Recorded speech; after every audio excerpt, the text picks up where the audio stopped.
મિત્રો લસાઅ અને ગુસાઅમાં એક અગત્યનું સૂત્ર પણ આપણે યાદ રાખવાનું છે અને એ સૂત્ર પરથી સીધા પ્રશ્નો પણ પરીક્ષામાં પૂછાતા હોય છે અને એ સૂત્ર છે કે જો બે સંખ્યાઓ આપણી પાસે x અને y હોય તો x ગુણ્યા y બરાબર લસાઅ ગુણ્યા ગુસાઅ. એનો અર્થ એવો થયો કે જો બે સંખ્યાઓ છે અને એમનો લસાઅ અને ગુસાઅ આપેલો છે તો એ બે સંખ્યાઓનો ગુણાકાર તે બે સંખ્યાઓ જે આપેલી છે એનો ગુણાકાર એ તેમના લસાઅ અને ગુસાઅના ગુણાકાર જેટલો થાય. એટલે કે આપણે એવું કહી શકીએ સામાન્ય શબ્દોમાં કે બે સંખ્યાઓનો ગુણાકાર બરાબર તેમના લસાઅ અને ગુસાઅનો ગુણાકાર. આ સૂત્રને આપણે યાદ રાખીશું અને હવે જોઈએ કે એના પરથી પ્રશ્ન કેવી રીતે પૂછાય છે. બે સંખ્યાઓ એનો લસાઅ 36 છે તથા એમનો ગુસાઅ 6 છે. એમાંની એક સંખ્યા 12 હોય તો બીજી સંખ્યા શોધો એવું આપણને કહ્યું છે. તો આપણી પાસે સૂત્ર શું છે કે બે સંખ્યાઓનો ગુણાકાર એટલે કે x ગુણ્યા y એ તેમના લસાઅ અને ગુસાઅના ગુણાકાર બરાબર થાય. એમાંથી આપણને લસાઅ અને ગુસાઅ એમણે આપી દીધા છે.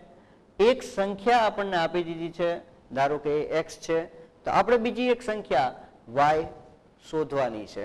આવું જ થયું. ચાલો તો અહીંયા સૂત્રમાં આપણે કિંમત મૂકીએ કે ધારો કે એક સંખ્યા આપણને આપી છે તો આપણે એને લખ્યું 12. બીજી સંખ્યા નથી આપી તો એને આપણે y તરીકે રાખીએ. સામે શું કરવાનું છે કે એનો લસાઅ અને ગુસાઅનો ગુણાકાર કરવાનો છે. લસાઅ કેટલો છે 36 ગુણ્યા ગુસાઅ 6 છે. હવે આપણે શોધવાનો છે y એટલે કે બીજી સંખ્યા.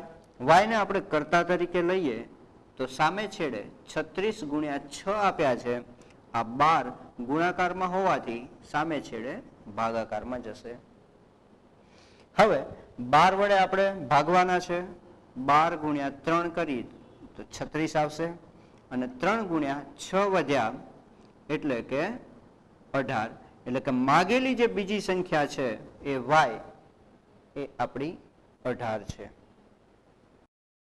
આપેલા સૂત્ર પરથી બીજા એક પ્રકારે પણ પ્રશ્ન પૂછાય છે કે બે પૂર્ણ સંખ્યાઓનો ગુણાકાર આપી દીધો છે કે જે 1500 છે. તેમનો ગુસાઅ 10 હોય તો લસાઅ શોધો.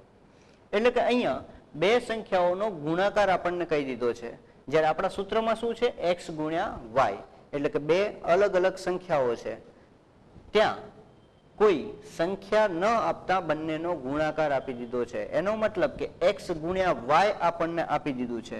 આખું પદ x ગુણ્યા y બરાબર 1500 છે એવું આપણને પ્રશ્નમાં કહી દીધું છે અને એનો ગુસાઅ આપ્યો છે એટલે કે આ પદ આપી દીધું છે અને આ લસાઅ શોધવાનો છે. આપણે શોધી શકીશું. ચાલો જોઈએ કે x ગુણ્યા y બરાબર લસાઅ ગુણ્યા ગુસાઅ આવું સૂત્ર છે. એમાં આ પદ આપણા માટે 1500 છે જે આપી દીધેલું છે. જ્યારે લસાઅ આપણને કેટલો કયો છે તો એ તો આપણે શોધવાનો છે. એટલે આપણે એને એમને એમ રાખીએ કે લસાઅ ગુણ્યા ગુસાઅ આપણને આપ્યો છે 10. અહીં લસાઅ શોધવો છે તો આપણે એ પદને એમના એમ રાખીએ કે આ લસાઅ છે. જ્યારે 10 ને આપણે સામા છેડે મોકલીએ તો 1500 10 ગુણાકારમાં છે એટલે ભાગાકારમાં આવશે.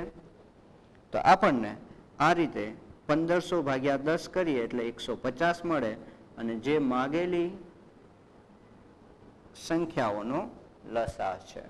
એટલે કે પ્રશ્નમાં આપણને લસાઅ કીધો તો એ કેટલો છે 150 છે.